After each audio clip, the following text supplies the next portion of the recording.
ini kita udah menginjak yang keempat ya untuk keprodian ini. Jadi sekarang kita akan menampilkan narasumber yang luar biasa menginspirasi menurut saya ini, seorang entrepreneur muda ya, mungkin entrepreneur milenial itu sebut. Jadi ini adalah mungkin bisa dilihat rekan-rekan, kita mendapatkan data narasumber Mas Fikari, kemudian kita snapshot. Ini sangat menarik karena Mas Fikari ini seorang business development manager dan usianya masih sangat muda dan memang pengalaman beliau udah cukup banyak nih. Jadi sebenarnya yang menarik ini rekan-rekan, saya snapshot bacakan CV. Beliau ini sebenarnya adalah S1-nya itu adalah teknik fisika, fokusnya instrumentasi dan energi. Tapi di sini memang kalau kita lihat di skill-nya itu banyak sekali, bukan hanya fokus di instrumentation and energy, tapi business development, community development, kemudian project management, sales and marketing strategy. Sehingga dengan skill beliau yang mumpuni, beliau ini sebagai founder mungkin ya Mas ya di financialku.com. Kemudian beberapa pengalaman beliau diantaranya Direktur of Sales and Marketing, kemudian di Digital Catapult Increment, kemudian Catapult ini ya perusahaan ya digital. Yeah. Kemudian PT Lentera Angin Nusantara. Oke, saya kira ini banyak menunya dan paparannya. Kita persilakan Mas. Oke, selamat siang semuanya. Assalamualaikum warahmatullahi wabarakatuh. Ya, Mas. Dan selamat menjalankan ibadah puasa untuk teman-teman yang menjalankan. Nah, oke.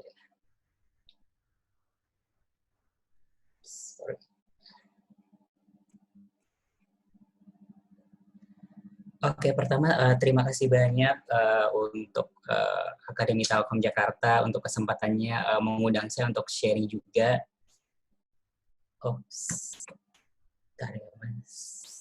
Please away from, sorry.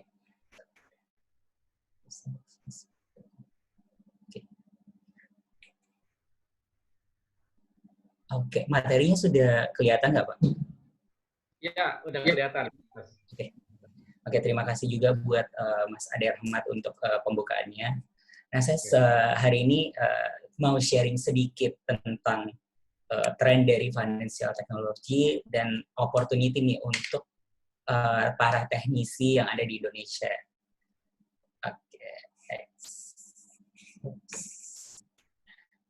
Oke, sedikit perkenalan. Ini slide-nya udah yang slideshow belum, Mas? Ya, coba di scroll dulu, Mas. Ini tampilannya udah. Udah, Mas. Oke. Nah, jadi sedikit perkenalan lagi. Tadi udah dikenalkan juga sama Mas Ade Rahmat. Nah, jadi nama saya Kari. Nah, sekarang saya kerja di Business Development Financialku.com. Saya baru masuk juga tahun lalu. Sebelumnya sempat kerja juga di startup binaan Ristek Dikti. Kalau biasanya teman-teman akademisi tahu juga ada program PPBT yang tahun ini lagi off. Dan di sana saya sempat setahun, terus sebelumnya sempat juga dapat kepercayaan dari Kementerian Ekonomi, Perdagangan dan Industri dari Jepang, sempat magang juga 3 bulan. Nah, jadi rata-rata memang background saya setelah lulus dari teknik fisika itu belum terlalu banyak terjun ke dunia teknik, malah lebih banyaknya itu terjun ke dunia bisnis. Oke, lanjut. Nah, mungkin sebelum itu saya mau memperkenalkan financialku.com dulu. Nah, jadi sebenarnya perusahaan financialku.com ini kita satu-satunya perusahaan perencanaan keuangan yang punya portal edukasi dan aplikasi perencanaan keuangan untuk individu serta keluarga di Indonesia. Nah, jadi apa sih misinya dari financialku.com ini sendiri? Jadi kita punya tujuan untuk meningkatkan literasi keuangan masyarakat Indonesia.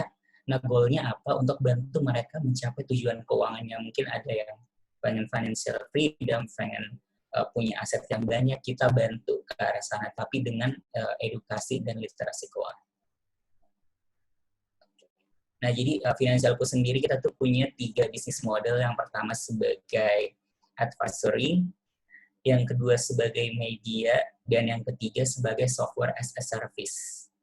Nah, jadi sebagai advisory kita biasanya ngasih konsultasi keuangan, terus kita kasih seminar dan pelatihan. Contoh seperti ini, jadi kita memang sangat aktif untuk memberikan pelatihan tentang edukasi keuangan ini sendiri. Nah, cuma hari ini saya lebih bahas ke financial technology-nya. Terus sebagai media, nah kita punya banyak banget channel distribusi media, ada di website, YouTube, Instagram, podcast, Twitter, Facebook, LinkedIn, semua channel kita coba ratakan, dan karena kita independent financial planner, kita bahas semua instrumen-instrumen keuangan. Nah, terus ini aplikasinya nanti mungkin teman-teman bisa coba juga, bisa dilihat, nanti bisa cari di Play Store sama App Store. Oke, nah hari ini kita akan bahas tentang financial technology itu sendiri. Nah, apa sih itu financial technology? Nah, kalau menurut NDRC di Dublin, Irlandia, nah jadi financial technology itu adalah inovasi di dunia layanan keuangan. Jadi inovasi-inovasi apapun itu yang masuk ke layanan keuangan. Nah, itu sangat banyak. Jadi kalau dijabarkan itu panjang banget layanan keuangan itu apa aja, termasuk mungkin ada di handphone teman-teman masing-masing atau di dompet masing-masing, itu semua contoh-contoh layanan keuangan. Nah, di Indonesia sendiri kita mengkategorikan financial technology itu berdasarkan regulasi. Jadi ada yang mengatur regulasinya. Nah, jadi kalau berdasarkan regulasi, 5 yang pertama itu ada fintech atau financial technology yang bergerak dalam sistem pembayaran. Nah, di sistem pembayaran ini sendiri bahkan dibagi 3 lagi. Jadi ada yang payment gateway, ada yang switching, terus ada yang dompet elektronik. Contoh sederhananya, dompet elektronik itu Dana. Nah, terus yang kedua uang elektronik. Nah, uang elektronik ini pasti teman-teman juga udah pada punya di handphone masing-masing. Nah, itu ada GoPay, Dana juga, terus OVO. Nah, kenapa Dana? Dana itu dia masuk dompet elektronik dan dia juga masuk uang elektronik. Nah, terus yang ketiga, nah ini peer-to-peer lending. Peer-to-peer lending ini untuk lending atau pinjaman secara digital. Nah, ini nanti yang paling banyak concern-nya nih, karena pasti sering banget nih teman-teman dapat kayak SMS menawarkan pinjaman. Nah, itu perlu ditelusuri lagi apakah dia ilegal atau legal. Terus yang keempat ada wealth management, terus equity crowdfunding. Nah, terus lanjut, nah ada remitansi dan transfer dana. Nah, ini untuk teman-teman yang tertarik kerja di luar negeri atau mau kuliah di luar negeri. Nah, ada juga financial technology yang mengatur tentang transfer keuangan ini, bahkan dari dalam keluar dan luar ke dalam. Terus gadai online ini buat emas, biasanya pegadaian, terus mata uang kripto buat yang tertarik dengan cryptocurrency, emas digital, dan inovasi keuangan digital. Nah, inovasi keuangan digital ini terbagi lagi, jadi sebenarnya financial technology ini sangat luas. Bahkan inovasi keuangan digital itu sekarang di Indonesia ada sekitar 17 cluster. Nanti ada lagi. Oke, kita lanjut lagi ya. Nah, tadi kan itu dipetakan berdasarkan regulator atau regulasinya. Nah, sekarang kenapa perlu kita tahu tentang regulator ini? Nah, karena untuk financial technology yang mau mau beroperasi di Indonesia, mereka perlu tahu ini. Karena nggak bisa sembarang, jadi kayak tiba-tiba pengen buat pinjaman online atau pengen yang sederhana tapi berbasis digital. Nah, kalau misalkan ketahuan dan sudah beroperasi, itu bisa kena pidana atau sanksi lain. Nah, ada 4, secara garis besarnya ada 4. Pertama itu Bank Indonesia. Jadi Bank Indonesia itu membuat regulasi untuk transaksi pembayaran, uang elektronik, dan transfer dana. Nah, terus yang kedua ada OJK. Nah, OJK ini banyak banget. Kenapa? Sebenarnya karena dia otoritas jasa keuangan, terus mereka itu mempersiap. Jadi setiap ada inovasi yang baru, OJK itu selalu ready. Jadi kayak memberikan kesempatan untuk financial technology untuk berkembang. Nah, jadi dia sampai buat sekarang regulasinya ada 5 jenis. Jadi layanan pinjam meminjam, agen efek reksadana, urun dana, inovasi keuangan digital, usaha pegadaian. Pokoknya semua ada rules-nya. Nah, terus ini ada Bapepam untuk penasihat investasi. Nah, ini ada juga. Kenapa? Karena sekarang penasihat investasi sudah bisa lewat digital. Jadi ada namanya Robo Advisor. Terus yang keempat, ada lagi nih Bapepti. Jadi Bapepti ini kenapa penting banget? Karena dia yang memberikan regulasi untuk penyelenggara pasar fisik emas sama aset kripto. Jadi yang kalian suka investasi emas digital atau cryptocurrency, kalian perlu pastikan mereka terdaftar di Bapepti. Pokoknya semua aplikasi yang kalian pakai, kalau bisa pastikan ada logo-logo salah satu dari 3 badan ini. Jadi ada logo OJK-nya, ada logo BI-nya kah, ada izin Bapepam-nya kah, atau ada izin Bapepti-nya. Karena kalau nggak ada, itu potensial dia financial technology ilegal. Nah, lanjut. Kenapa sih kita perlu financial technology? Nah, ini sebenarnya dari World Bank juga yang sudah disepakati oleh Bank Indonesia dan Kementerian Keuangan. Nah, pertama, apa benefit untuk konsumen atau user dari financial technology itu sendiri? Pertama, pastinya kita sebagai pengguna, kita mau ada layanan yang lebih baik. Terus yang kedua, kita mau ada pilihan yang lebih banyak. Jadi misalkan nih, contoh sekarang untuk uang elektronik atau lainnya, contoh paling sederhana uang elektronik. Pasti teman-teman at least punya GoPay atau OVO, atau bahkan bisa sampai 3, GoPay, OVO, Dana, mungkin sampai 4, Link aja juga, mencintai produk Indonesia lagi. Nah, terus yang ketiga, harga yang lebih murah. Jadi, kenapa bisa harga lebih murah? Otomatis karena efisiensi dari layanan itu. Jadi ya semakin efisien berarti dia bisa semakin murah. Nah, terus yang kedua, apa keuntungan atau benefit untuk orang yang bekerja di industri financial technology, termasuk saya salah satu. Nah, jadi pertama bisa menyederhanakan rantai transaksi. Nah, misalkan nih, untuk mau transfer kita nggak usah capek-capek jalan lagi ke ATM, terus bisa sampai harus bawa kartunya juga secara fisik, terus harus nunggu lagi antrian. Nah, itu salah satu contoh. Terus yang kedua, kita mau menekan biaya operasional dan biaya modal. Kenapa ini penting banget?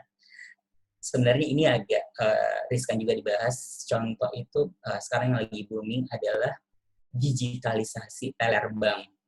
Jadi coming soon, pekerjaan teller bank itu bisa nggak ada. Jadi bisa menekan biaya operasional dan biaya modal untuk bank juga untuk membuka usaha.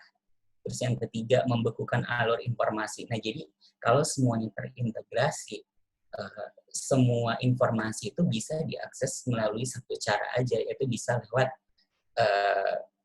fintech itu sendiri. Nah, ini contoh financialku.com di bagian ketiga itu. Nah, terus yang ketiga nih, apa benefitnya buat suatu negara?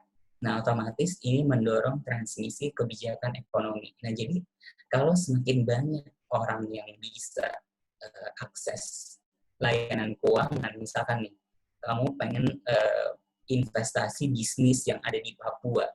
Nah, tanpa kamu ke sana, itu bisa kamu bantu orang yang lagi cari modal bisnisnya di Papua. Itu lewat financial technology. Jadi itu bisa mendorong ekonomi di wilayah Papua.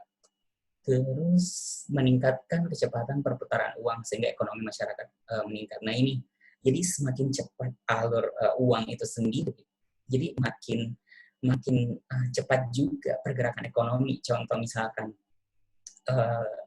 pembayaran order food, misalkan ini kan lagi bulan puasa, terus kalian mau buka puasa, terus pesannya itu pas waktu buka puasa. Nah, di situ kan ada di dalam satu transaksi itu ada biaya administrasi. Nah, biaya administrasinya itu langsung dipecah lagi. Ada buat perusahaannya, fintechnya, terus ada buat konsumernya, buat pemilik warungnya, terus ada buat drivernya.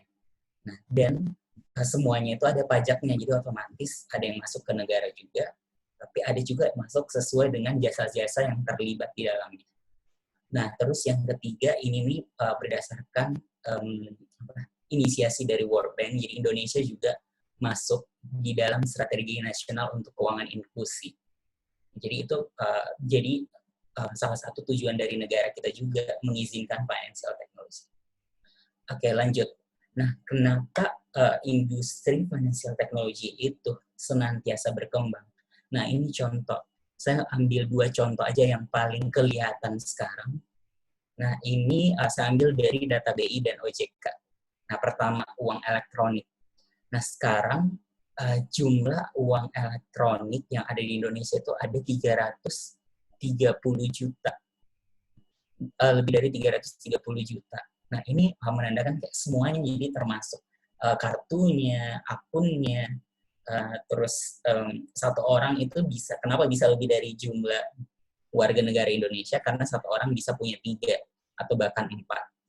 Terus transaksi uang elektronik dalam sehari itu ini sampai Maret ya, dalam sehari itu bisa sampai 401 juta kali lebih, dan nominalnya itu rata-rata ya, ini dirata-ratakan transaksi orang itu bisa sampai 15 juta, dan jumlah infrastrukturnya sekarang ada 554 ribu. Nah, jadi ini tuh sangat cepat dan sangat menandakan pertumbuhan dari sistem pembayaran di Indonesia.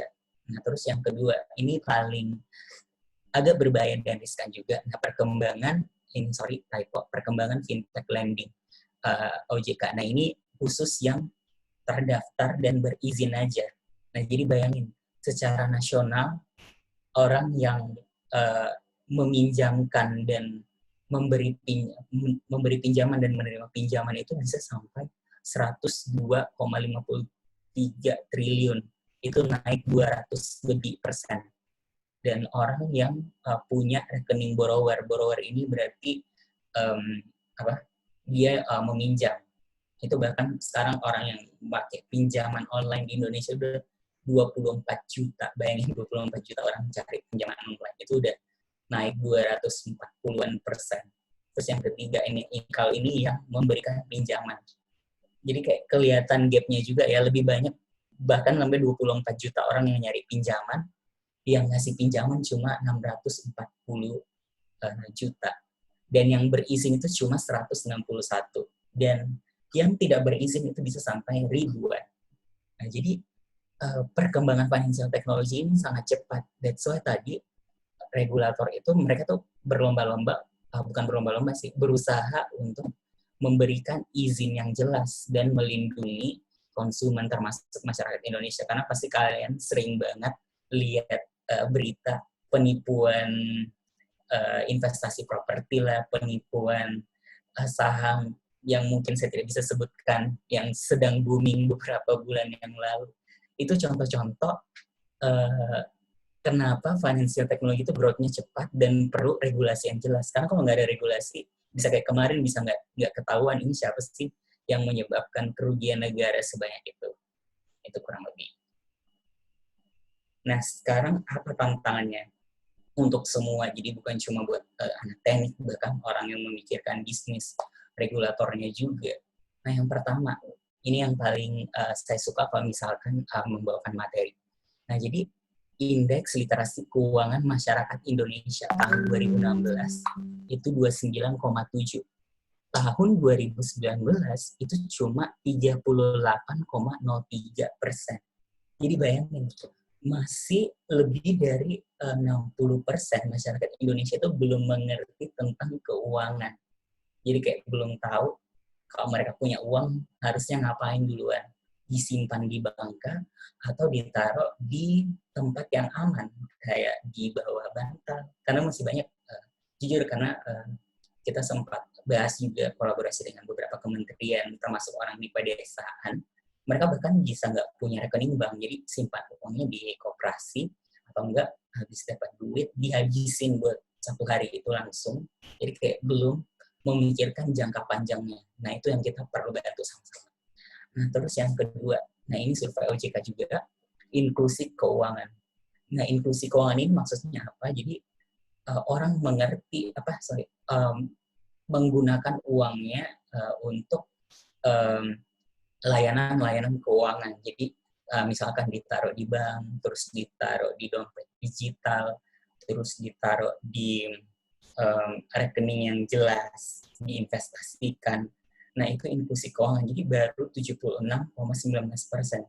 Nah, ini menandakan banyak orang yang udah tahu gimana cara menyimpan uangnya, tapi mengelolanya itu enggak.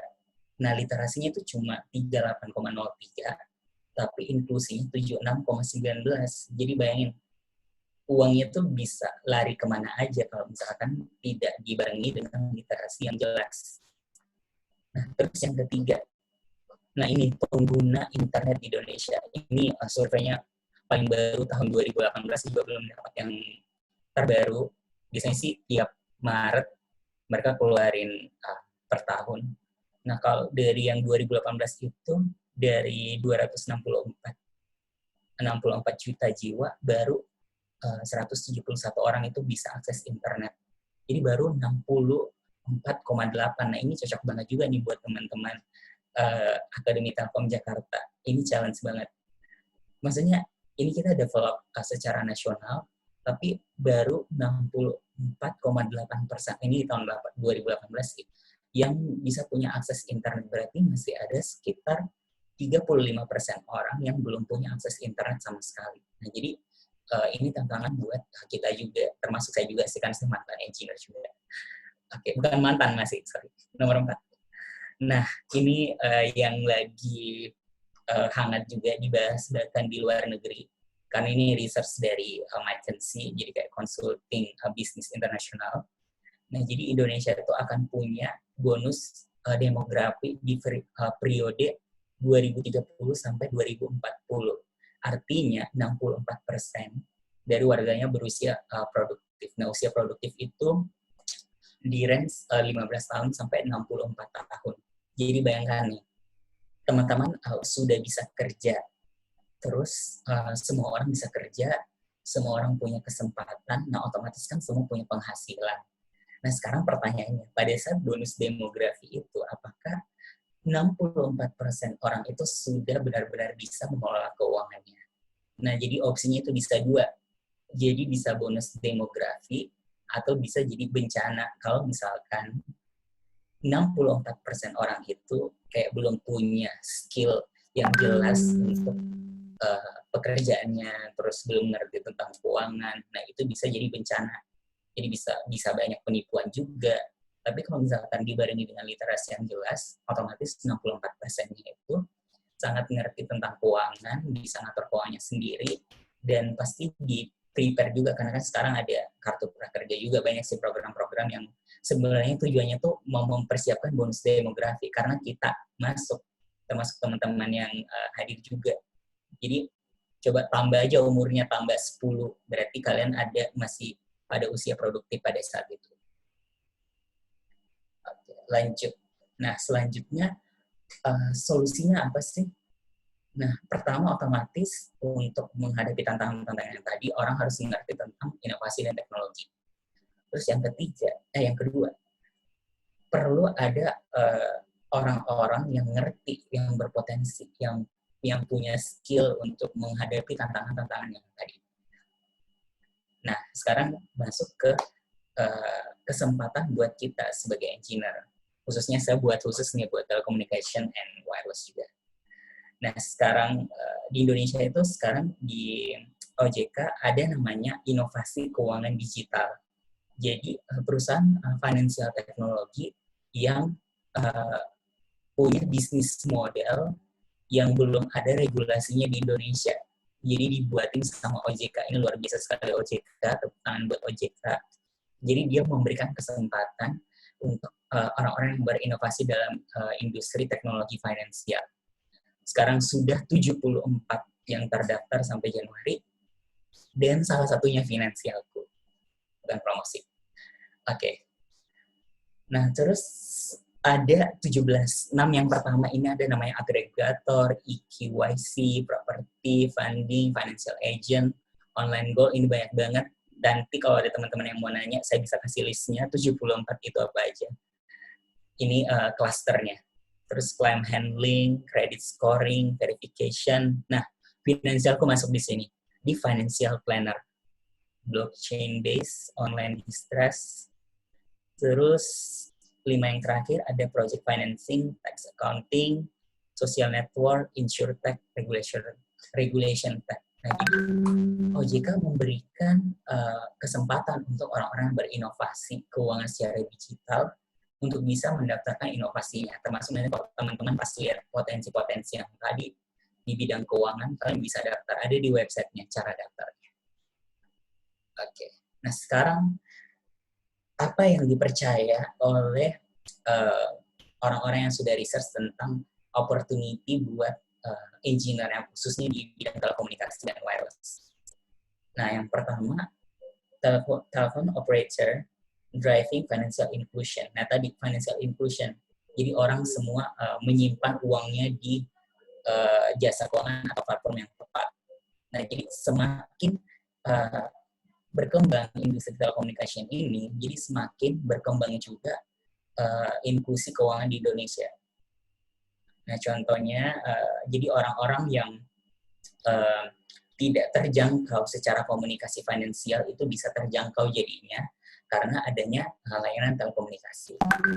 Terus yang kedua, hal-hal yang berbau tradisional kayak tadi yang saya bilang, teller bank, terus orang-orang yang mungkin nggak bisa sempat ke bank, atau orang-orang ya kayak di pelosok dan sebagainya itu benar-benar bisa dijangkau juga karena adanya industri telekomunikasi.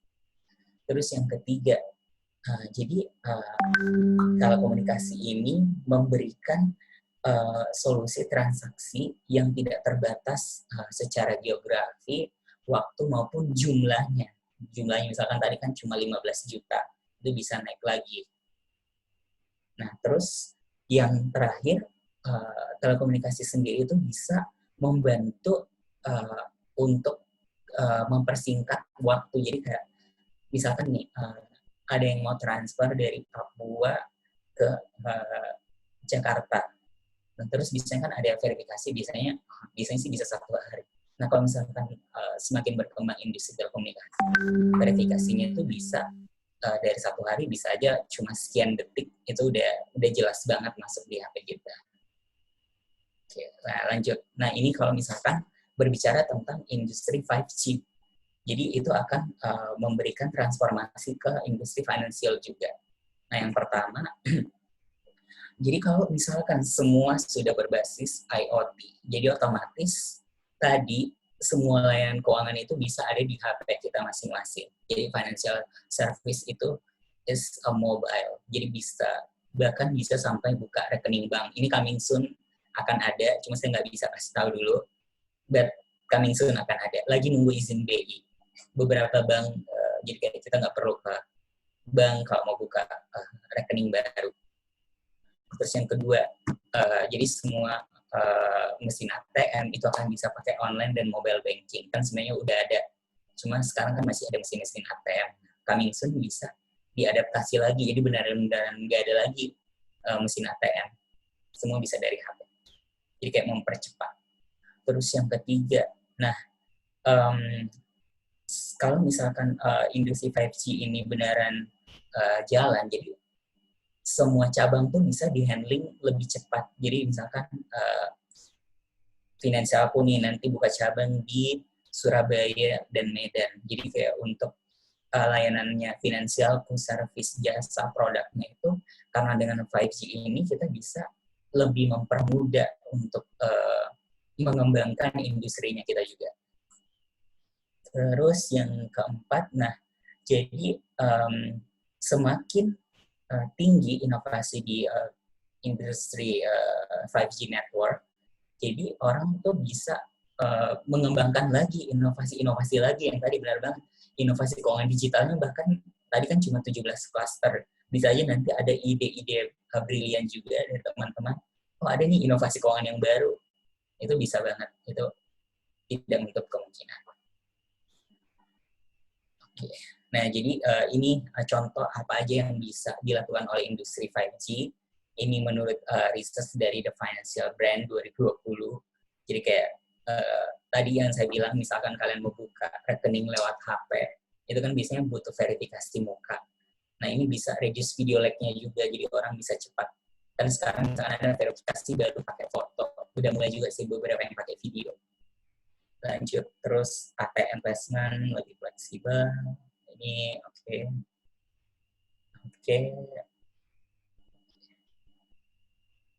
Nah, jadi intinya sebenarnya banyak banget sih potensial yang bisa dilakukan oleh teman-teman yang belajar di dunia telekomunikasi maupun di industri wireless, jaringan, dan sebagainya di industri financial technology. Dan kalian kalau misalkan mau gabung, itu gampang banget. Pertama sih saya sarankan untuk teman-teman itu daftarnya di perusahaan yang sudah terdaftar di OJK. Kalau bisa, karena ini lebih ke sosial sih. Bayangin kalau misalkan kalian kerja di fintech ilegal, terus kalian membuat orang jadinya terkena utang, itu tidak saya sarankan sih sebenarnya. Nah, ini untuk teman-teman yang tertarik di bisnis, itu banyak banget sih. Jadi kayak banyak banget bisnis yang sekarang lagi berusaha untuk mengimplementasikan teknologi itu sendiri. Oke. Terus ini jadi nanti dalam seiring berkembangnya waktu, jadi financial service-nya itu nggak bakalan cuma di financial service saja. Bahkan sekarang kan udah mulai integrasi juga di e-commerce, di media, di transportasi, bahkan di travel juga ada. Oke. Dan apa yang kita perlu persiapkan? Nah, yang pertama, kita jangan sampai kayak buang-buang waktu. Jangan buang-buang waktu, kayak sekarang udah ada internet juga, jadi teman-teman bisa belajar nih, kayak misalkan lagi tugas akhir. Nah, kalau misalkan kalian tertarik di industri financial technology, kalian udah mulai cari topik-topik apa nih yang sedang hangat di luar.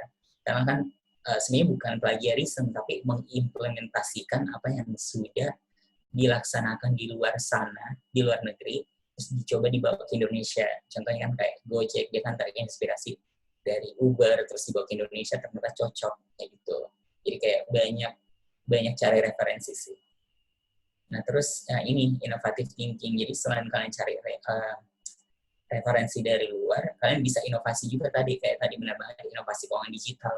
Misalkan kalian melihat kok ribet ya, misalkan tadi harus ke bank lagi, terus cuma mau ngecek mutasi yang sekarang kan batas cek mutasi misalkan 30 hari. Pengen cek mutasi yang 2 tahun yang lalu, dan itu harus ke teller bank. Gimana caranya ya? Kalian coba pikirkan, terus gimana caranya untuk data itu bisa diakses tanpa harus ketemu dengan teller bank atau resepsionis dan sebagainya. Dan tentunya itu mulai dari diri sendiri. Jadi kita perlu belajar juga personal itu untuk diri kita sendiri. Oke, dari saya itu aja, Pak. Kurang lebih. Sekian dan terima kasih. Dan untuk teman-teman yang tertarik, nanti kalian bisa download e-booknya Finansialku juga. Tadi saya bilang, misi dari Finansialku itu kita pengen membuat atau memberikan edukasi literasi keuangan kepada masyarakat Indonesia. Dan so far, walaupun itu mahasiswa, kita tetap mau edukasi mahasiswa juga, bahkan umur yang masih muda. Kalian bisa download e-booknya kalau yang mau belajar tentang keuangannya ya. Karena sebenarnya kalau Finansialku kita ada narasumber yang bisa bahas tentang keuangannya juga. Terus yang mau nyoba aplikasinya ini, boleh dicoba aja, di-download. Nanti kalian bisa otak-atik, ada free trial-nya 30 hari. Jadi kalian bisa nanya-nanya tentang keuangan pribadi kalian juga, nanya-nanya. Tapi di aplikasinya nggak ada saya. Terus belajar tentang investment, baca-baca artikel, nonton video finance, itu ada semua di aplikasi Finansialku. Oke, sekian dan terima kasih. Terima kasih atas waktu yang sudah diberikan. Oke, terima kasih sekali Mas Hikari, ini sangat menarik sekali ya, karena memang saat ini kita dunianya udah masuk ke final technology. Jadi ini menarik sekali karena memang beberapa pengguna dari kita, kalau kita keluar kota misalkan kita tidak lagi misalkan ke ATM tapi udah Betul. lokal atau yang lainnya. Nah ini sebenarnya kita mendapatkan ilmu yang luar biasa nih dari Mas Hikari ini, karena sebelumnya honestly secara personal saya pun tidak tahu mendalam, tapi saya dari paparan Mas Hikari ini jadi tahu lebih tadi dari kebijakan dari ini. Betul. Ya siap. Rekan-rekan mahasiswa atau yang lainnya, monggo silakan yang akan bertanya tadi boleh raise hand atau langsung direct aja tuh Mas Hikarinya. Monggo silakan.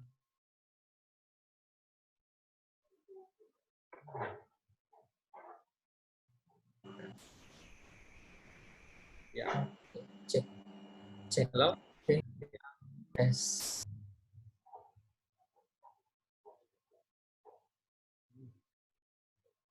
Monggo rekan-rekan jangan malu-malu.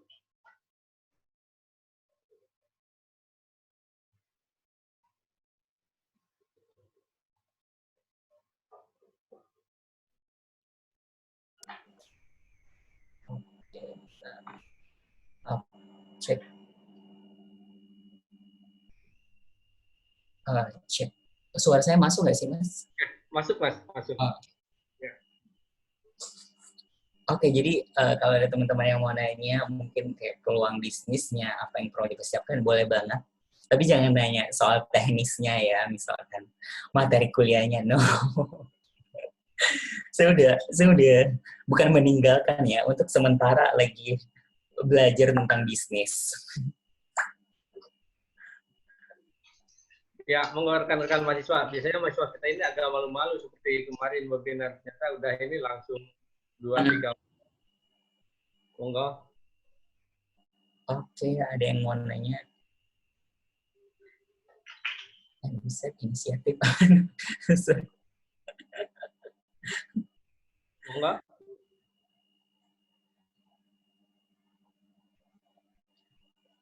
Mau nanya misalkan personal finance sebenarnya bisa juga.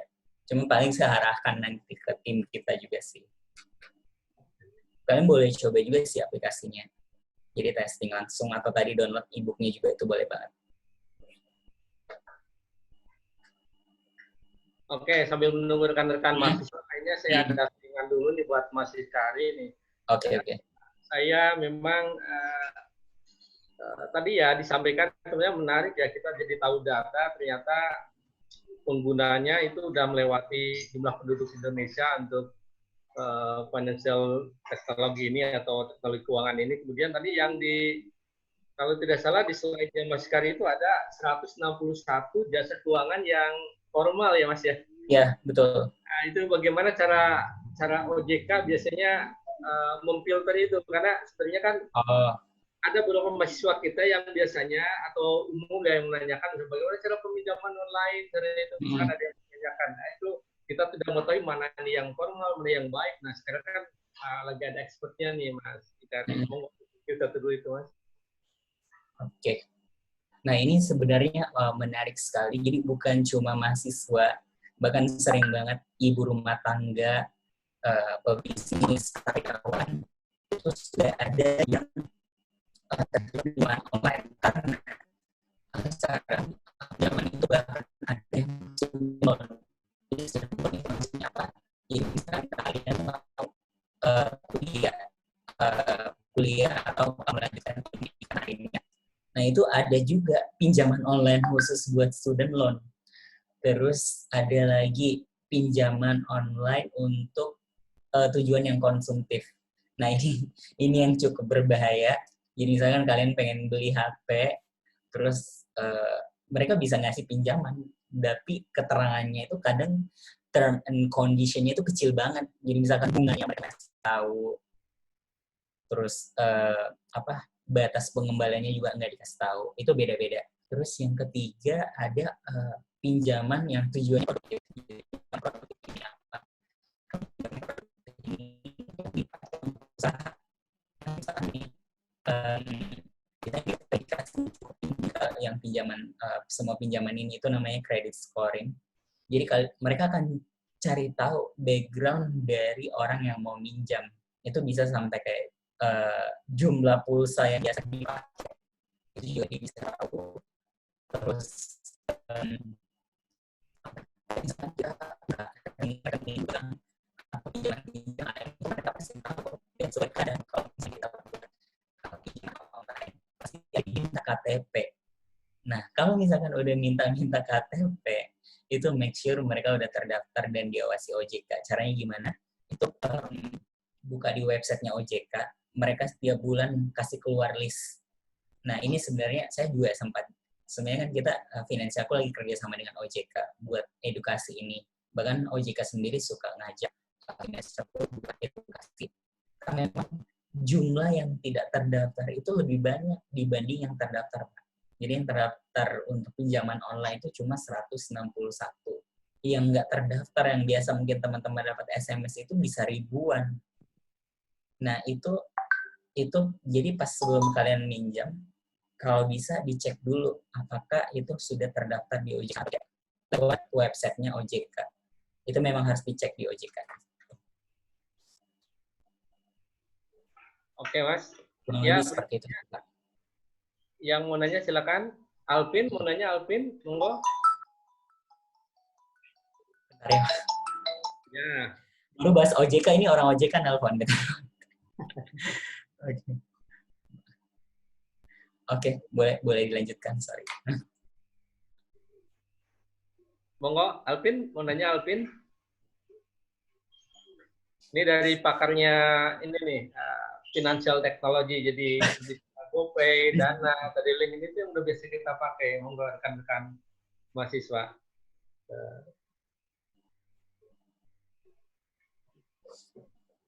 Mungkin ada yang punya pengalaman tersendiri pas lihat fintech. Misalnya nanya apa sih bedanya? Kalau nanya bedanya itu panjang banget. Tapi jangan nanya ini ya, jumlah kayak misalkan jumlah modalnya mereka itu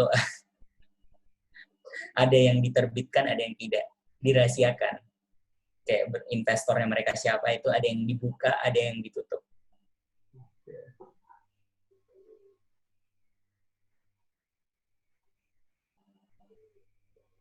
Monggo rekan-rekan, ini menarik nih.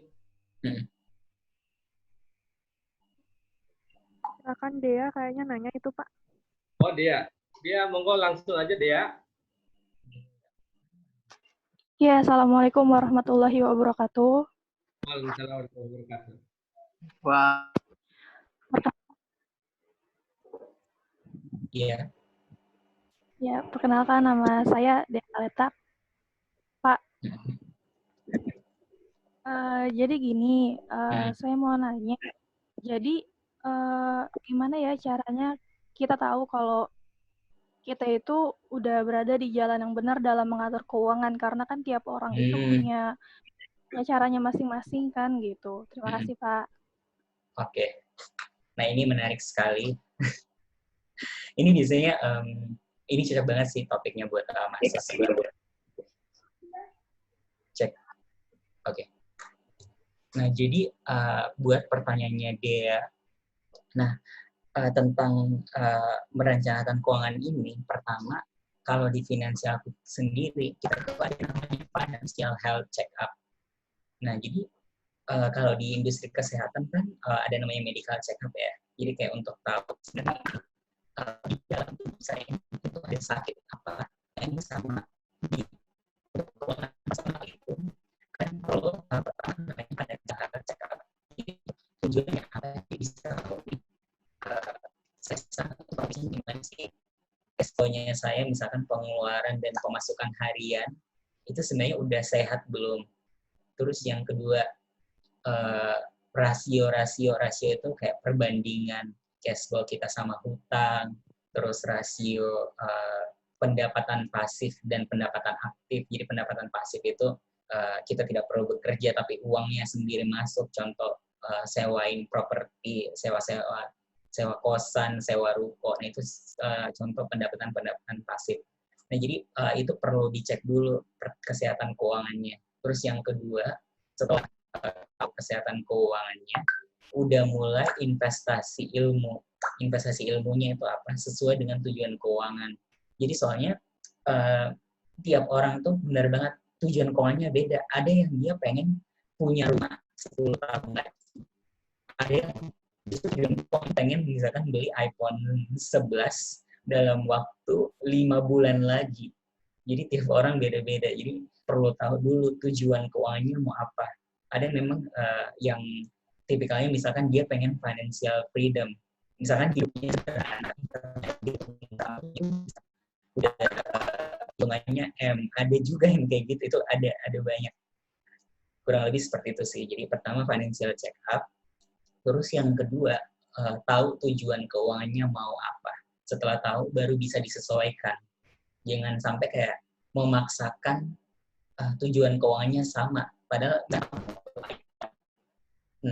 terus role modelmu untuk tujuan keuangan itu orang yang masukin list iPhone 11 di dalam tujuan keuangannya.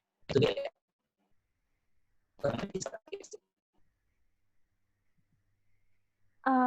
Mau tanya lagi boleh ya Pak? Satu lagi. Ya, jadi kan biasa kalau orang itu kita kan kerja pastinya ujung-ujungnya juga nanti akan pensiun. Nah, biasanya beberapa orang bahkan anak muda itu kan sebenarnya udah banyak yang berinvestasi dalam hidupnya gitu kan, maksudnya untuk punya simpanan jatuhnya gitu.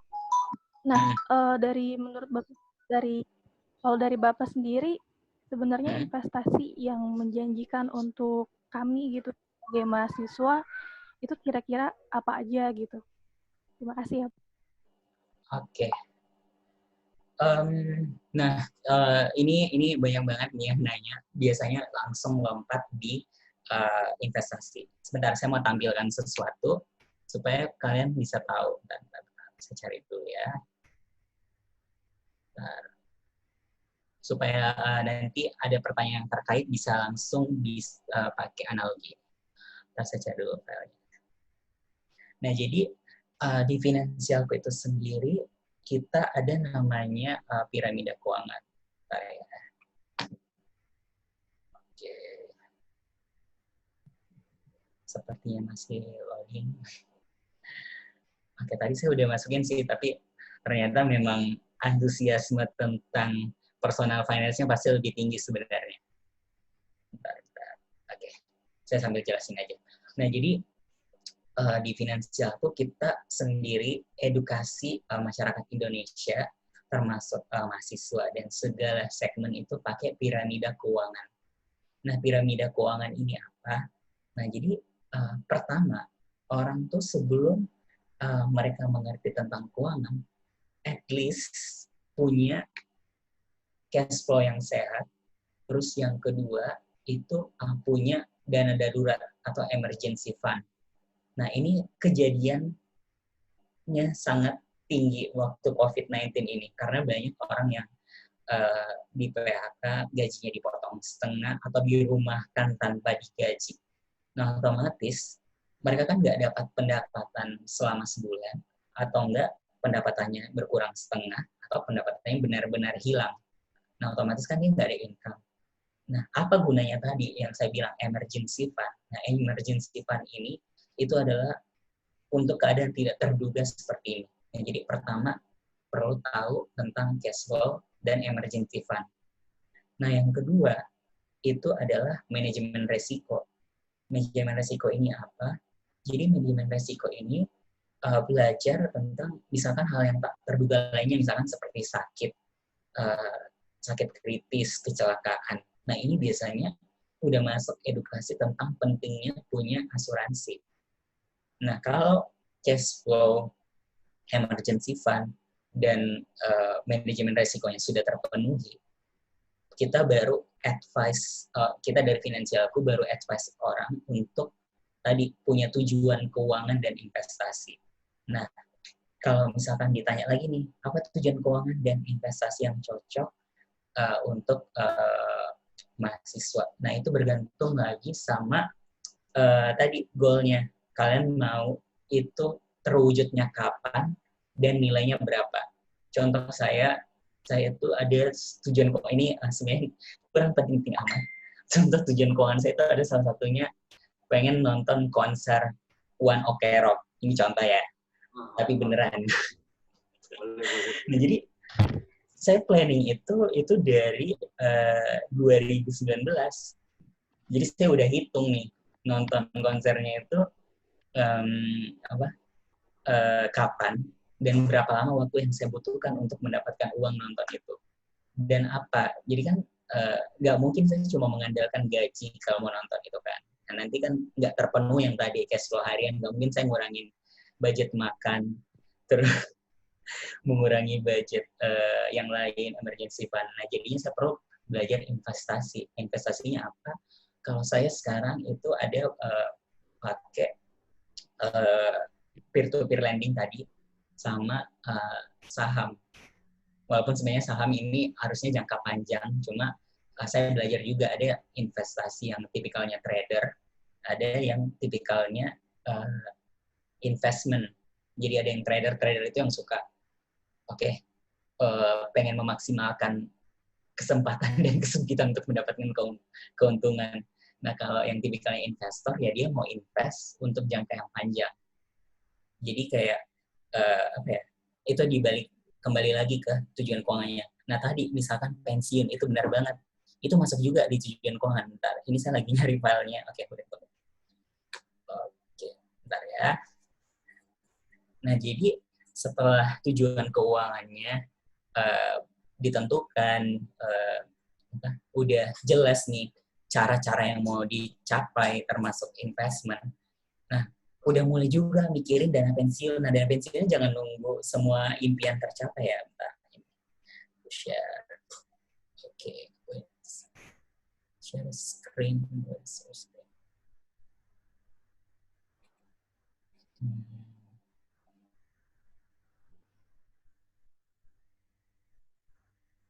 Oke, ini kelihatan nggak? Masih belum, Mas. Oh, nah kelihatan, Mas. Udah? Nah, dari finansialku kita edukasinya seperti ini. From step by step. Oh ya, saya lupa tadi. Jadi, pastikan juga diri kalian sebelum berinvestasi itu, bentar ya, loading. Oke, sepertinya loading. Nah, jadi berawal dari yang paling bawah dulu. Jadi kayak cash flow-nya udah benar, terus hutang-hutang pribadinya udah jelas nih kapan mau dilunasin, terus udah punya dana darurat, terus lanjut kalian udah punya manajemen resiko yang baik. Nah, baru kalian mulai mikirin namanya investasi. Jadi kayak goals-nya apa? Di sini baru mulai mikirin investasi. Goals-nya buat apa? Misalkan buat pensiun, atau bahkan sampai mewariskan. Kurang lebih seperti itu sih. Jadi step-nya tuh mulai dari bawah. Jadi kita nggak advise orang dari finansialku untuk langsung lompat ke investasi sebelum mereka punya cash flow yang baik, manajemen resiko yang benar, baru mulai punya tujuan keuangan. Kurang lebih seperti itu sih. Oke. Ada lagi? Nonton Nisa Sabian, oke. Oh, nonton konser Korea, bagus tuh. Oh, ini ada yang nanya, OI gimana? OI Indonesia itu dia terdaftar di BI, di Bank Indonesia. Jadi dia itu dia tuh layanan yang terintegrasi, jadi kayak mempermudah transaksi keuangan. Nah, karena dia mempermudah transaksi keuangan dan dia layanannya itu banyak, jadi OI Indonesia itu dia terdaftarnya di Bank Indonesia. Sobat Ambiar, oke. Ini jadi gara-gara saya bahas konser, jadinya pada mention konser ya. Itu contoh tadi, itu contoh. Tapi emang saya masukin di list tujuan keuangan. Mengeluarkan mahasiswa yang lain tadi dari Dea ya, dua yang lain juga bebas mungkin mau sharing apa pengalamannya dengan di fintech kan mungkin kita bisa sharing juga ke Mas Hikari ini karena mumpung ada expert dari sisi finansial dan background-nya beliau juga kan engineer, jadi itu masih match dengan masih mahasiswa. Teman-teman.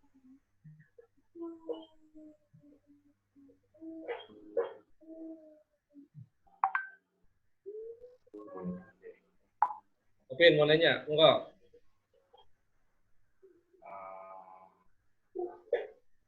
Saya mau nanya Pak, sedikit. Ya. Sebelumnya nama saya Alvin. Jadi mau tanya ini, yang pertama kan saya baru masuk di sini, terus pas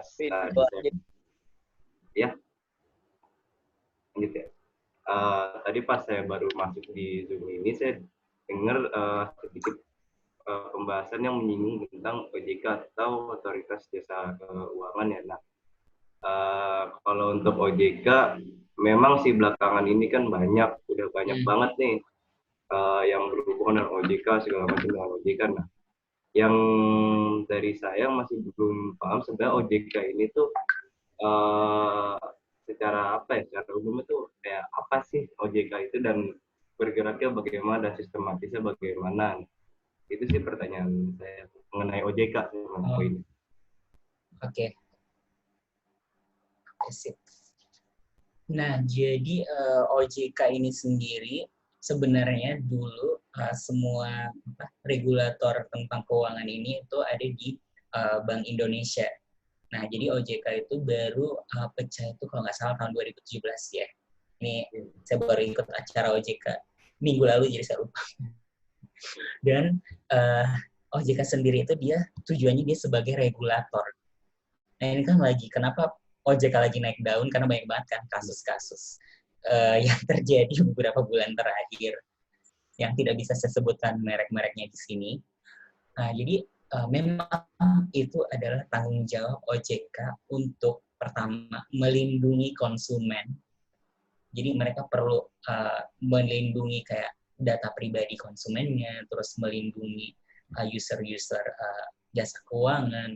Pokoknya semua jasa keuangan itu OJK yang handling, termasuk saham juga tuh masuk di handling sama OJK. Jadi perlindungan orang-orang yang investasi. Jadi mereka yang regulator gitu.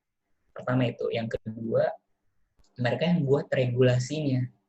Nah, sayangnya itu adalah kadang sebelum regulasi itu keluar, sudah terjadi lebih dahulu kejadian-kejadiannya, baru dibuat regulasinya. Setelah ada kasus, biasanya baru ada regulasinya.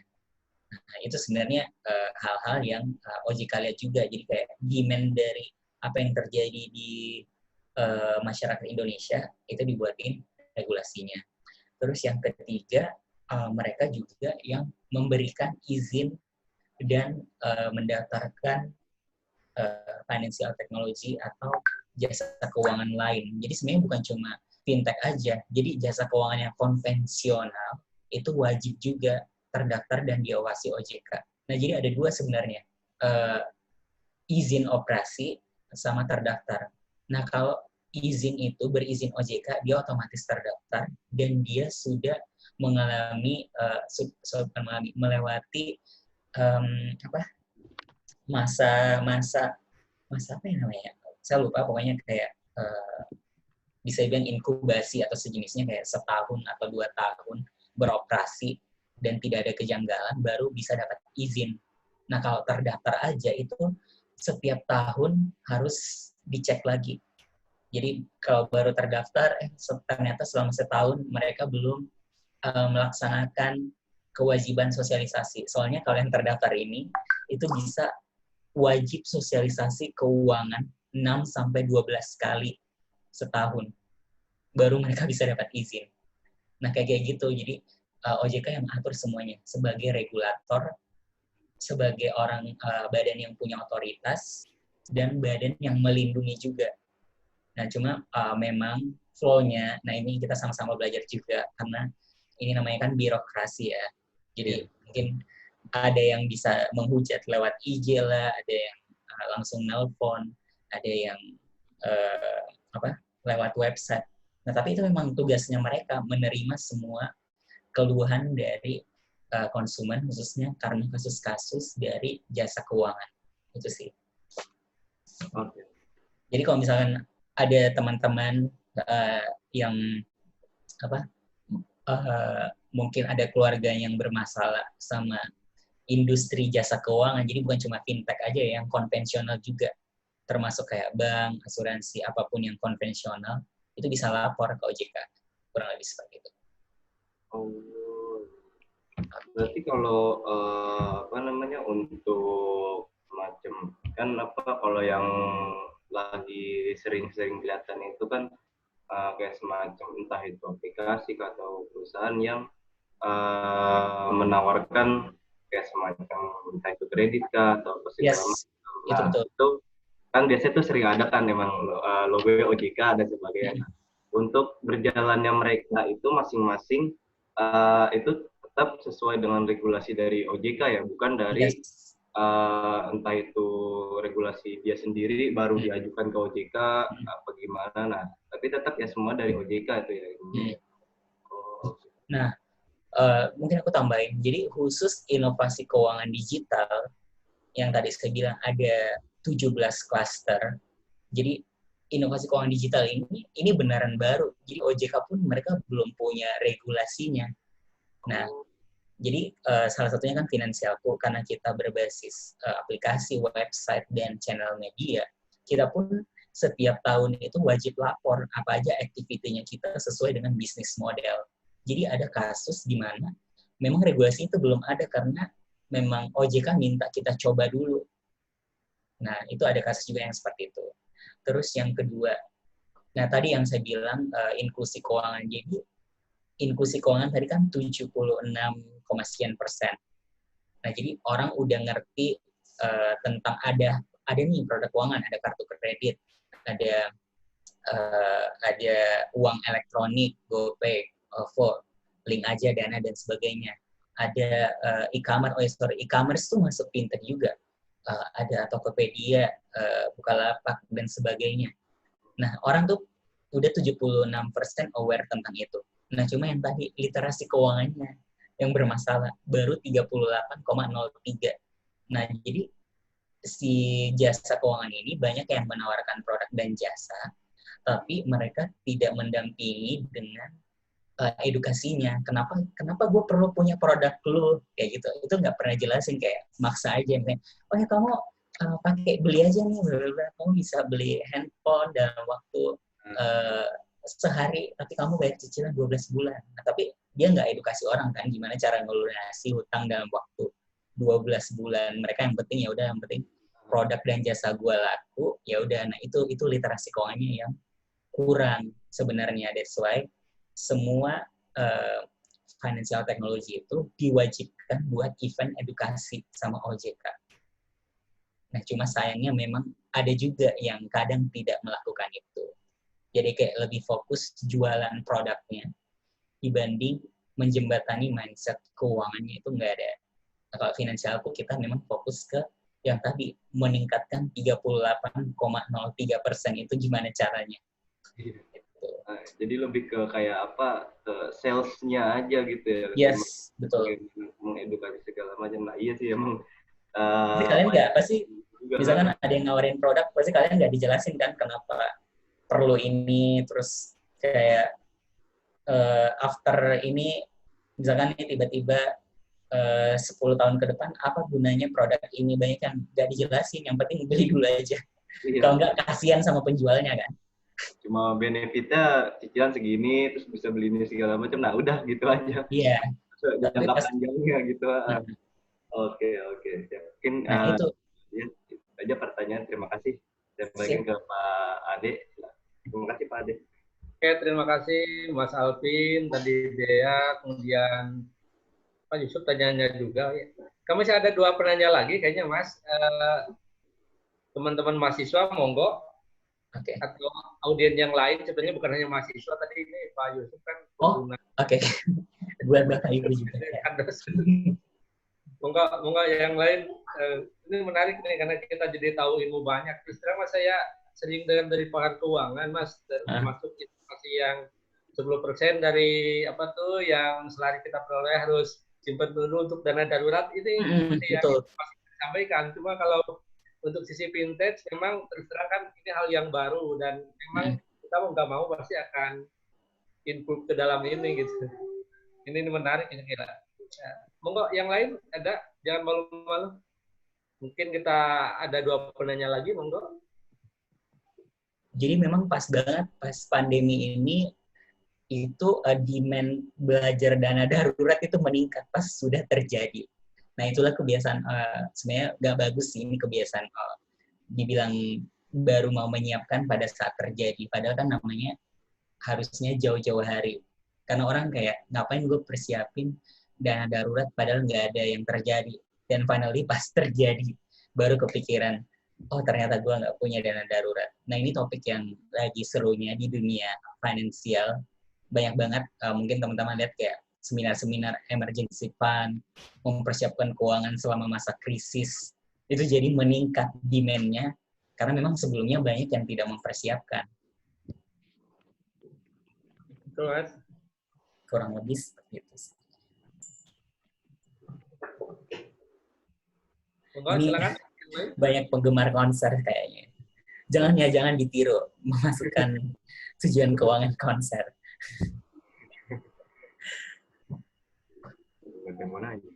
Udah mau jadi di itu, Pak. Mau menjadi di monggo, menjadi Aldadila ya. Ya Pak, Assalamualaikum warahmatullahi wabarakatuh. Nama saya Mujadi adalah. Saya ingin ini bertanya kan, tadi saya baca itu masih bisa dibilang rendah lah literasi keuangan penduduk di Indonesia.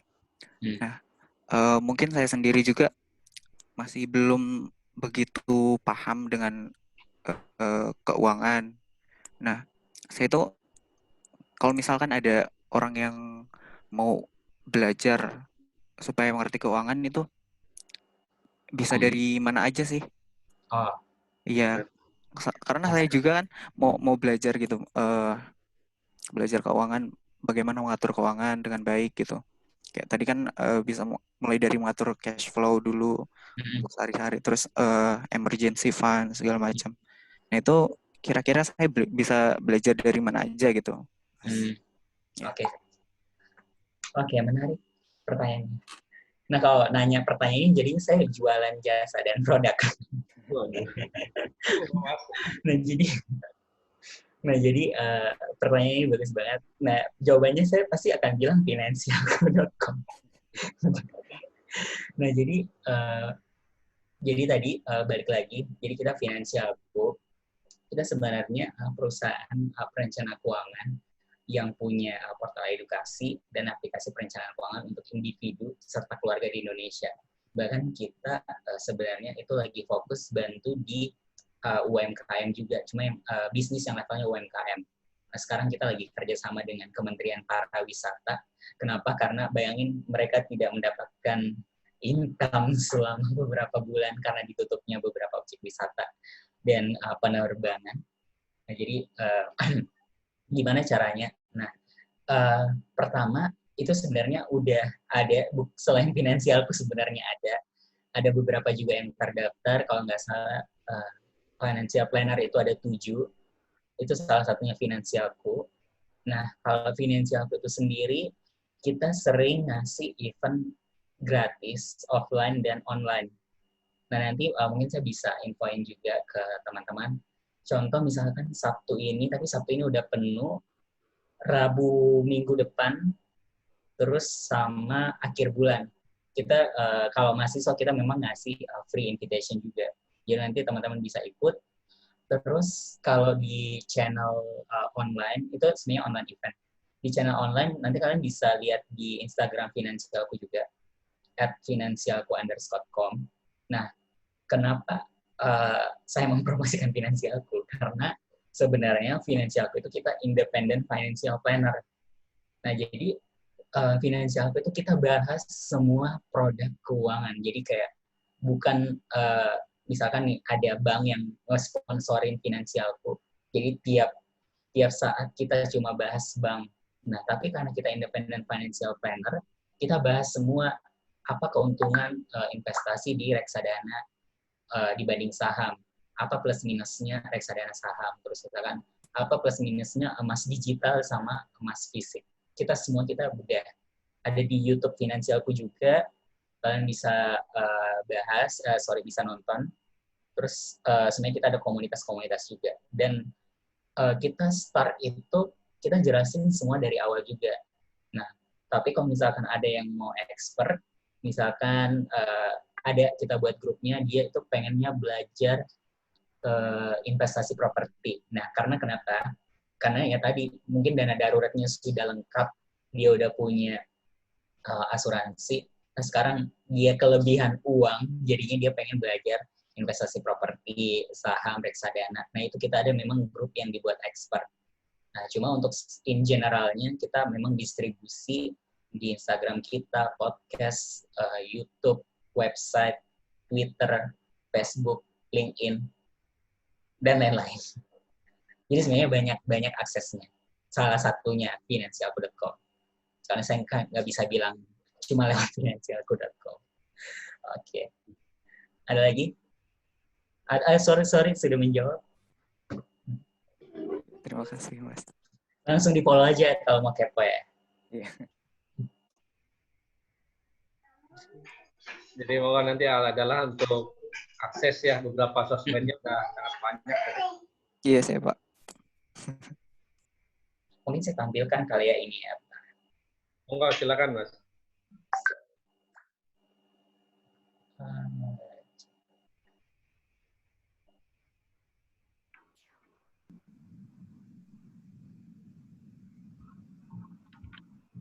Oke, udah kelihatan?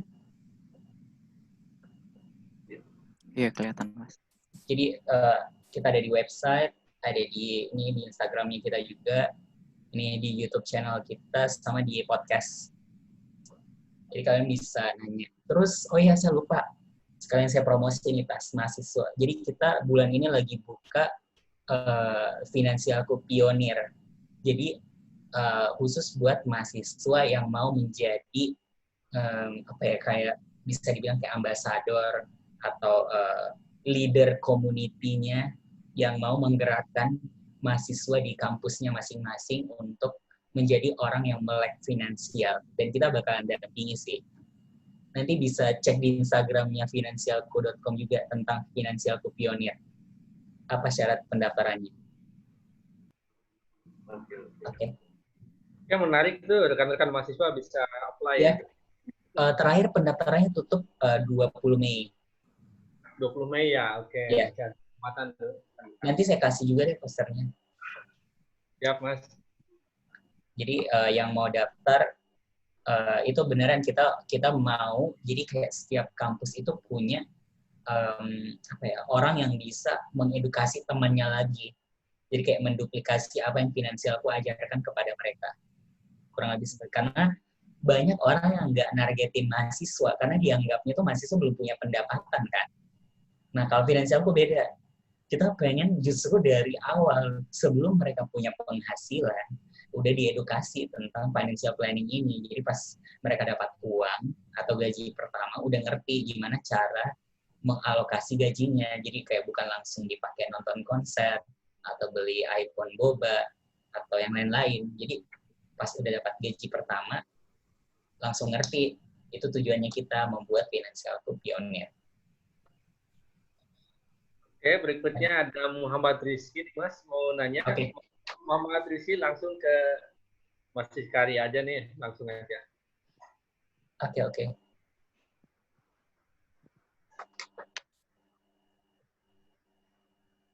Oke, Rizky.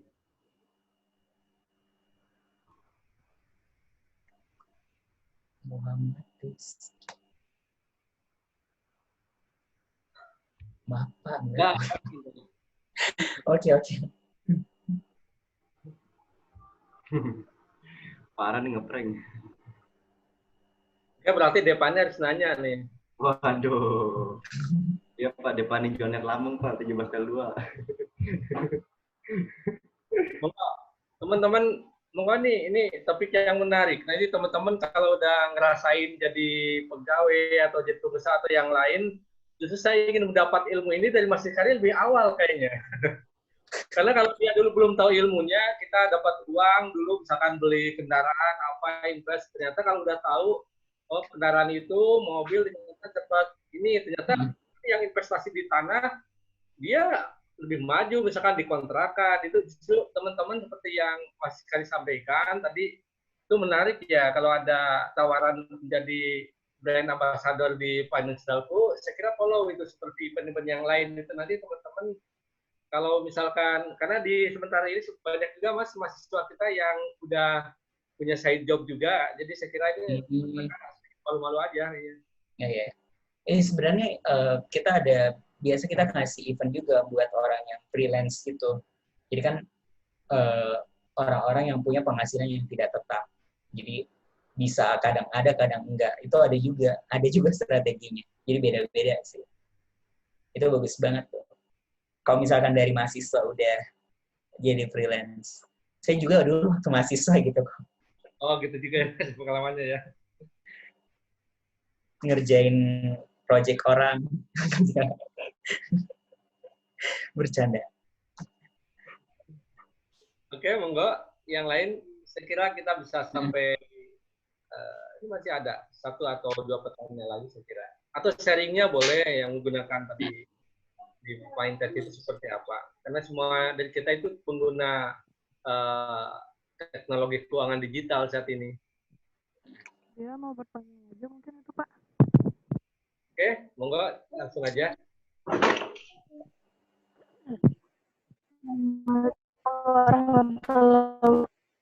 Izin bertanya lagi ya, Pak. Boleh, boleh. Waalaikumsalam warahmatullahi Ini kayaknya melek finansial sekali nih, ya. Monggo ya. Jadi tadi kan Hikari kan sempat membahas tentang freelance gitu kan. Nah, sebenarnya saya sendiri pun pernah, maksudnya ya freelance juga gitu. Nah, jadi cuman memang ketika masuk di Alcatel sempat berhenti juga buat jadi freelance. Nah, itu kalau dari Pak Hikari sendiri, sebenarnya caranya untuk para freelance ini tetap punya tabungan itu seperti apa ya? Karena itu saya kan freelance itu udah beberapa bulan yang lalu udah maksudnya udah cuti, udah nggak lanjut. Jadi tabungannya pun udah habis yang gaji freelance-nya itu gitu. Apakah ada saran gitu, Pak? Ya, terima kasih, Pak.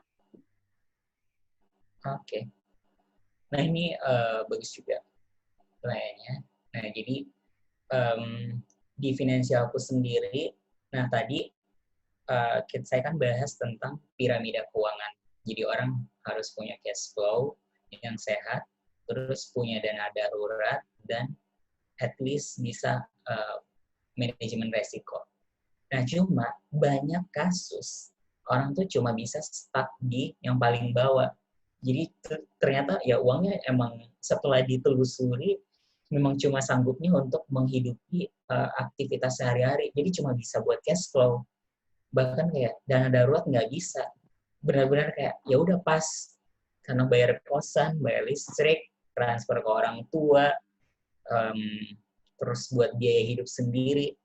Bahkan kayak udah berusaha manage pengeluaran tidak dihemat, tapi tetap aja pas nggak ada lebihnya. Nah, itu dari finansial kita advice untuk mencari another income. Nah, jadi another income itu dari mana? Itu bisa dari freelance, kayak memaksimalkan, mencari apa yang bisa mendatangkan, kan banyak banget sebenarnya. Kayak misalkan bisa jadi dropshipper atau enggak pakai kemampuan kita, misalkan desain, terus jadi editor YouTube-nya orang, jadi editor buat Instagram-nya orang, itu banyak banget sih sebenarnya. Kalau itu contoh yang biasa diambil sama orang. Atau enggak ada juga tuh banyak, saya juga lihat sempat ada yang mahasiswa bahkan jadi driver ojol juga ada untuk membereskan kuliahnya. Nah, itu side job yang tujuannya sebenarnya mau menambah income. Nah, kalau misalkan untuk freelance itu dari financial advice perlu dihitung dulu dalam 1 bulan gaji terkecilnya itu dapat berapa. Nah, jadi hitungnya itu dari total income terkecil, jangan pakai total income terbesar kalau yang freelance. untuk bisa alokasi. Nah, kalau udah jelas alokasinya, baru mulai lagi tuh yang tadi rencana keuangannya kayak gimana. Jadi hitung dari total income terkecil sebagai freelance, terus dialokasikan sesuai anggarannya. Jadi oke, ternyata udah pas. Jadi yang jadi patokan harus dari total income terkecil selama sebulan, jadi patokan untuk cash flow darurat dan manajemen resiko. Kurang lebih seperti itu sih. Jadi kamu perlu cek dulu sebenarnya total income terendah saya sebagai freelance itu berapa sih dalam satu bulan. Setelah itu baru bisa lanjut ke perencanaan keuangan. Itu. Jadi patokannya jangan pakai gaji terbesar, terkecil. Ya, baik. Terima kasih, Pak Hikari. Siap. Oke, terima kasih, Dea. Pertanyaan terakhir, saya kira rekan-rekan, biar kita nanti ada sebelum sesi closing, ada sesi foto bersama. Monggo, yang lain?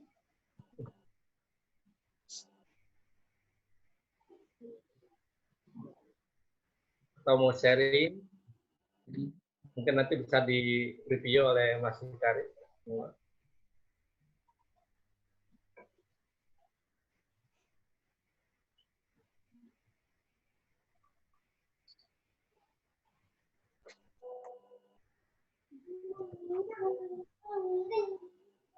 Saya ingin bertanya lagi, boleh?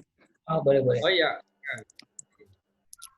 Jadi saya pernah baca artikel, cuma saya lupa di mana, yang menyatakan bahwa banyaknya penduduk suatu negara yang terjun ke dunia investasi itu juga berbanding lurus dengan pertumbuhan ekonomi di negaranya. Nah, karena kan di Indonesia itu masih sangat rendah gitu yang berani terjun ke dunia investasi. Kira-kira kan artikelnya bisa bilang kayak gitu.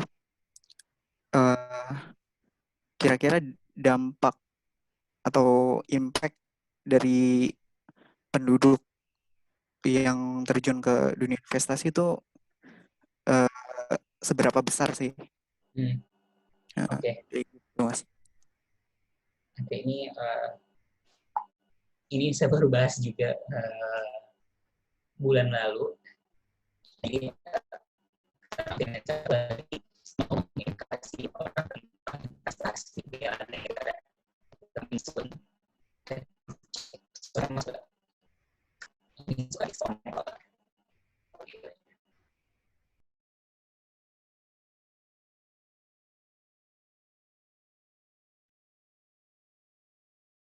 Halo, Mas Hikari.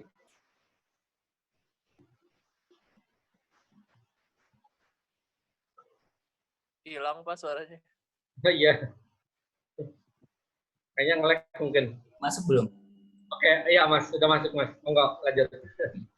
Nah, jadi ini sebenarnya isu yang sensitif. Kenapa? Karena ini related sama yang namanya utang negara. Nah, jadi kenapa artikel itu ada? Nah, jadi negara sendiri itu menerbitkan namanya surat berharga negara. Jadi orang yang mau investasi untuk negara itu bisa beli yang namanya surat berharga negara ini. Ada namanya SBN Retail, sama ada namanya ORI. Nah, kalau ORI ini, kalau nggak salah harganya minimal 500 juta ya, kalau nggak salah. Terus SBN Retail ini 1 juta. Nah, jadi apa sih ini? Jadi ini itu surat-surat utang atau proyek-proyek pembangunan negara yang dipecah-pecah dalam bentuk surat berharga negara.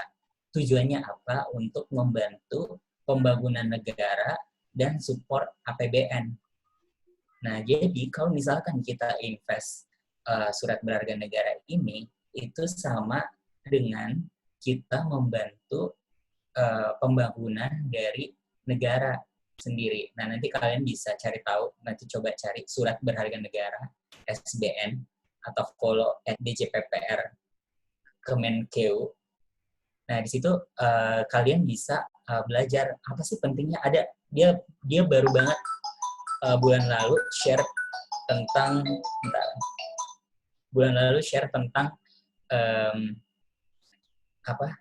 infografis tentang APBN itu sendiri. Jadi kayak kenapa sih orang perlu investasi di surat berharga negara.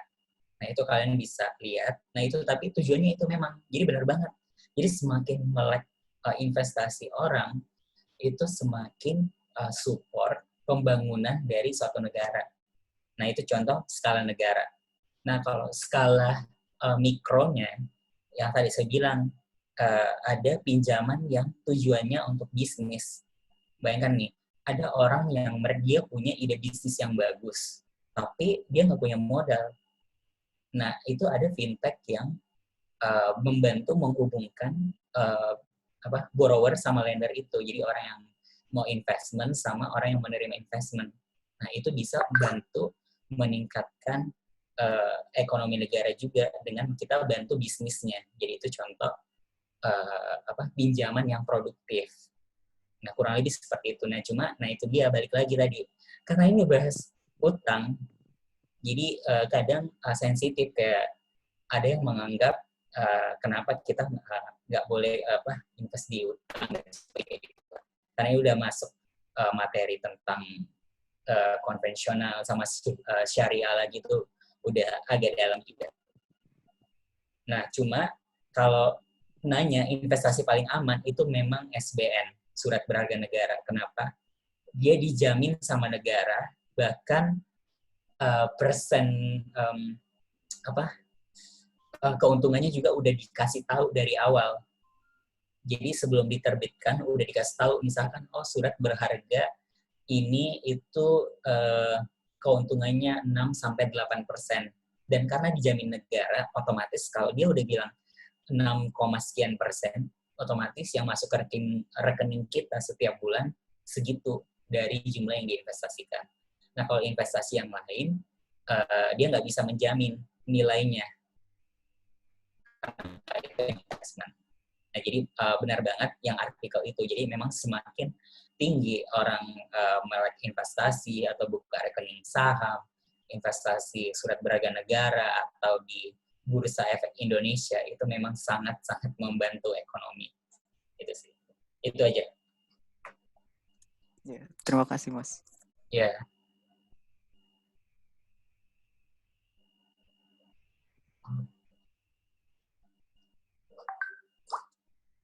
Ya, rekan yang lain?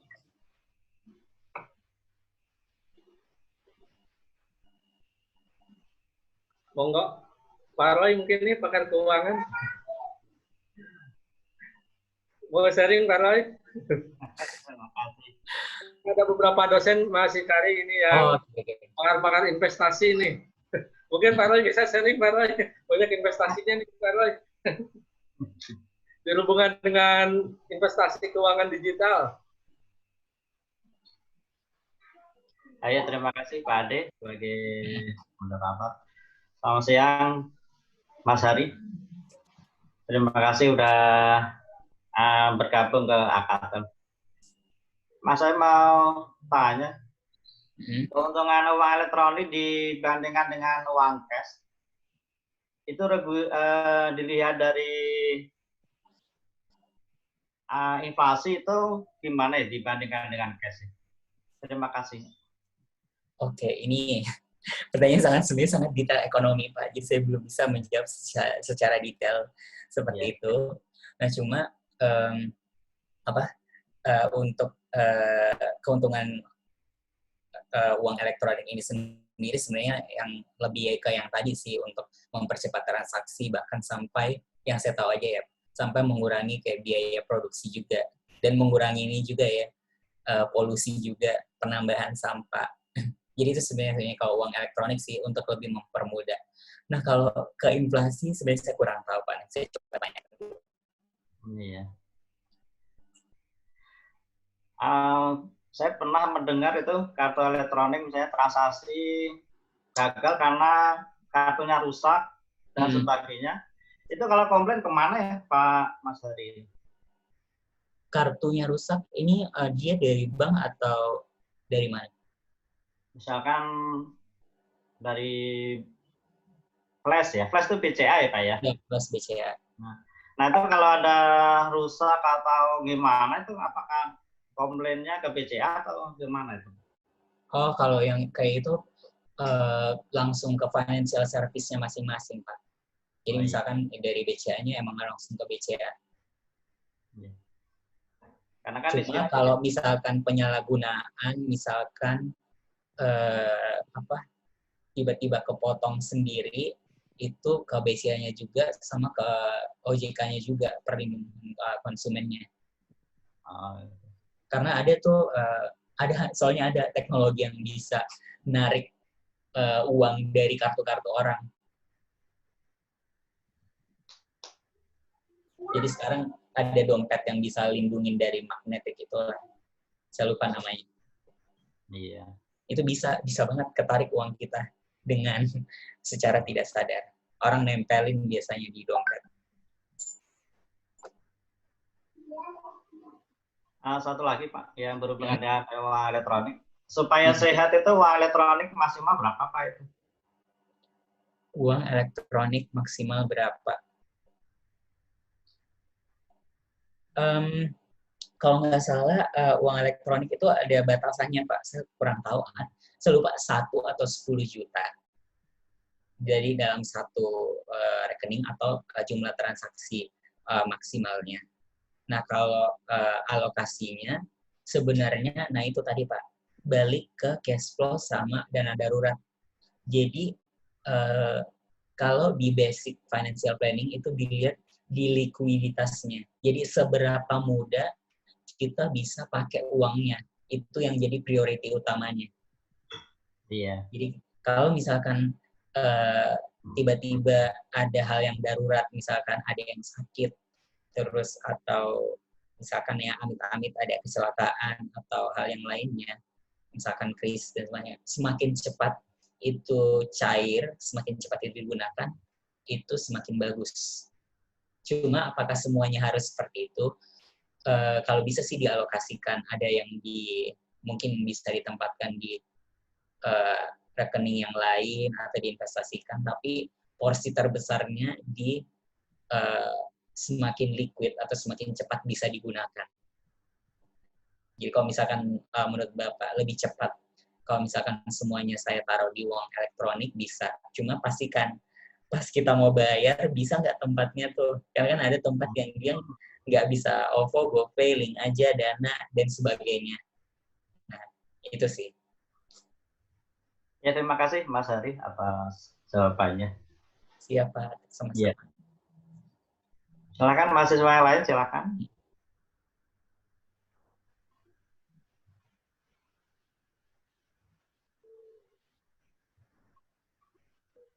Monggo, apakah masih ada rekan-rekan mahasiswa atau yang lain? Maaf Pak, mau nanya.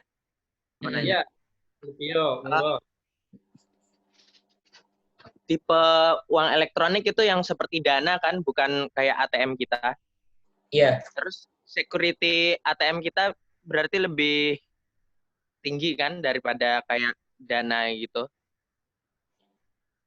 Kalau Dana dia itu dilindungi sama Bank Indonesia. Berarti misal kalau kita kehilangan dapat penggantian gitu kayak bailout gitu. Enggak. Tergantung hilangnya. Kalau hilangnya itu salah transfer dan sebagainya, itu harus ini saya juga pernah soalnya harus menghubungi pihak yang mengirim sama yang menerima. Nah, jadi misalkan kita salah transfer uang. Nah, pas kita lapor ke banknya, uangnya itu bakalan dibekuin sementara. Jadi misalnya kita transfer ke rekening seseorang. Nah, jumlahnya 2 juta. Jadi 2 jutanya itu akan dibekukan sementara sampai kedua belah pihak sepakat kalau uang itu salah transfer. Kayak gitu. Kalau misalkan pihak yang satunya menurut dia itu uangnya dia, ya dia uangnya tetap ada, tapi dia nggak bisa pakai di rekeningnya. Sampai kita cabut surat keterangan bahwa itu uangnya kita. Jadi walaupun salah transfer, harus cepat lapor, dan itu langsung dibekukan nominalnya sesuai dengan yang kita kirim. Tapi kan sekarang itu banyak cara penipuan ya, ada yang dia buka rekening lain, terus dia tarik dulu. Nah itu make sure dulu sih. Ada lagi? Siapa tadi? Alif? Oh ya. Alif. Oke.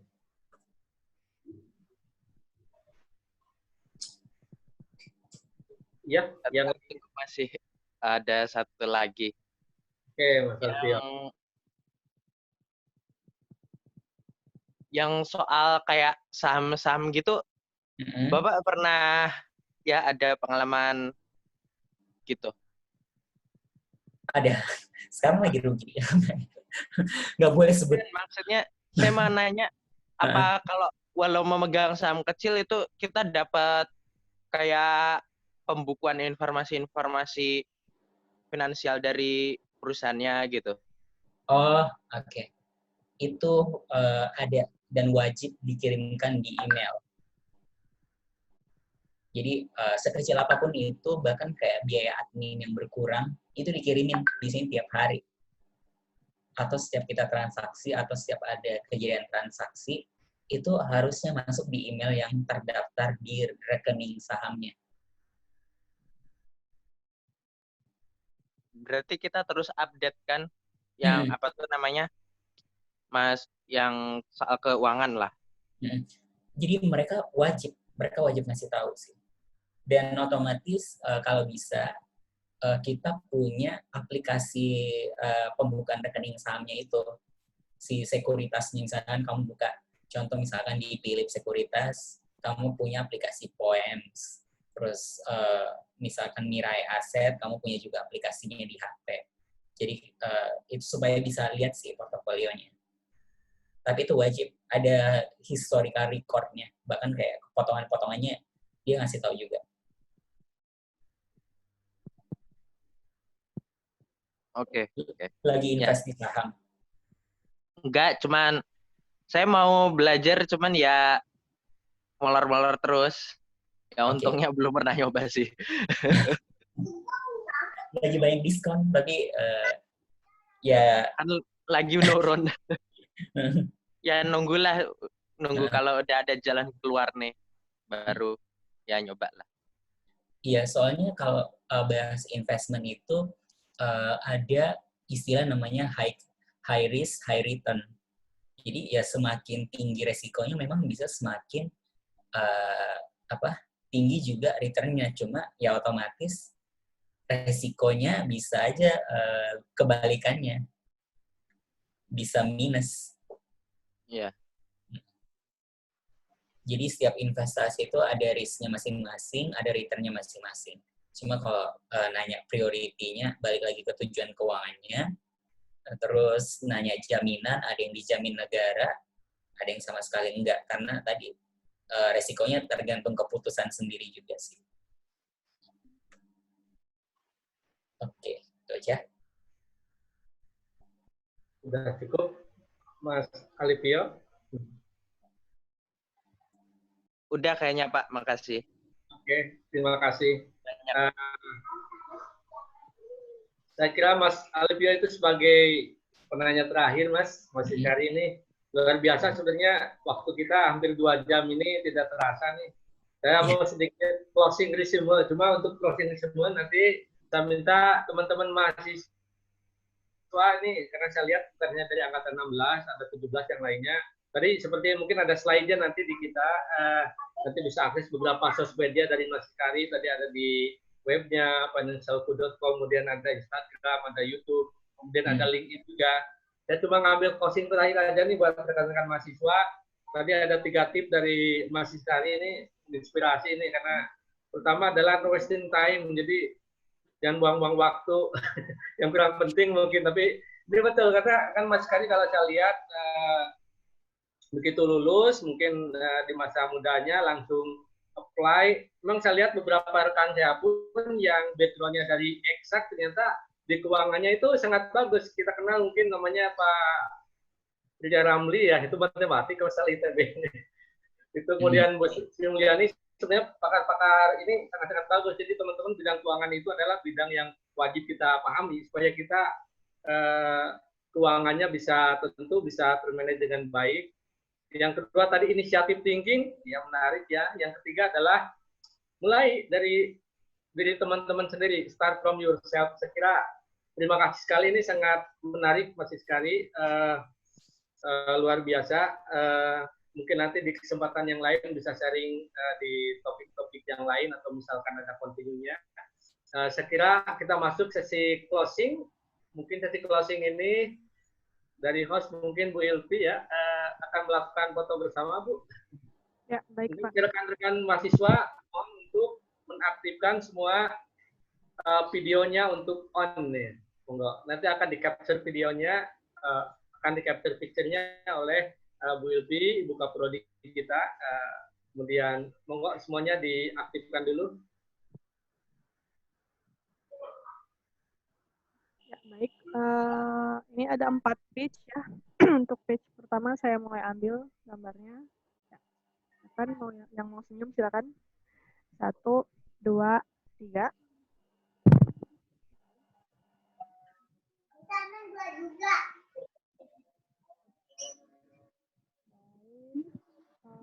Sekarang page kedua. 1, 2, 3.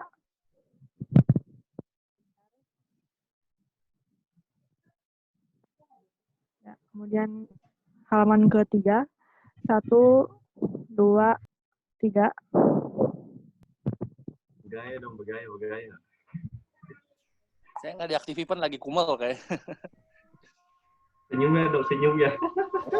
Ini page yang terakhir ya. 1, 2, 3. Oke. Saya kembalikan lagi ke Pak Ade. Oke, terima kasih Bu Ilvi yang sudah memandu jalannya seminar kita dari awal sampai akhir sebagai host. Terima kasih pula kepada dan Pak Yusuf dan teman-teman mahasiswa yang lain. Pertama kita berikan yang meriah. Terima kasih Mas. Yang waktunya dan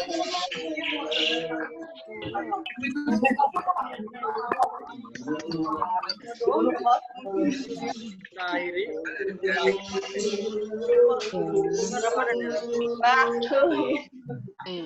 Yang nama siapa?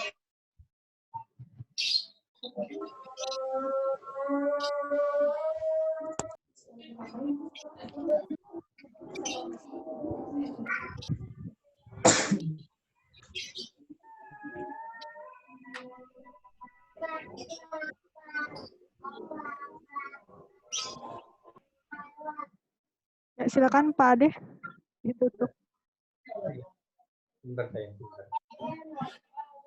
Oke, kita akhiri acara webinar series keempat ini. Terima kasih kami ucapkan sekali lagi kepada Mas Iskari, luar biasa nih, engineer dari financialku.com, salah satu engineer alumni Telyu juga, kita tidak meragukan ilmuannya. Semoga di session yang lain kita bisa bertemu untuk topik atau materi yang lain. Oke, terima kasih. Saya ucapkan, kemudian saya di closing. Terima kasih. Assalamualaikum warahmatullahi wabarakatuh. Waalaikumsalam. Assalamualaikum warahmatullahi wabarakatuh. Terima kasih.